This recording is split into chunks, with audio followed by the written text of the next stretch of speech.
Here's the fix for your iPhone or iPad Mail app that can't select all emails at once, so you can't delete all emails from your inbox. The new, redesigned Mail app allows users to select all emails under the All Email category section. Swipe your finger to the left and go to the All Mail category. Now, tap on Select from the top right corner. On your iPad, follow the same steps in iPadOS 18.4 Mail app. Now, tap on the Select All option at the top left corner. Hundreds of emails are now selected at once. To delete all emails, tap on the Trash or Delete option at the bottom right corner of your iPhone or iPad screen.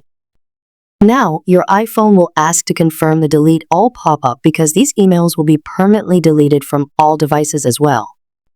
That's it. Still, you won't be able to delete all at once. Try after hard reboot your iPhone or check internet connection. I hope you found this video helpful. Don't forget to like, share, and subscribe to the latest free tech guide video update and comment for more help.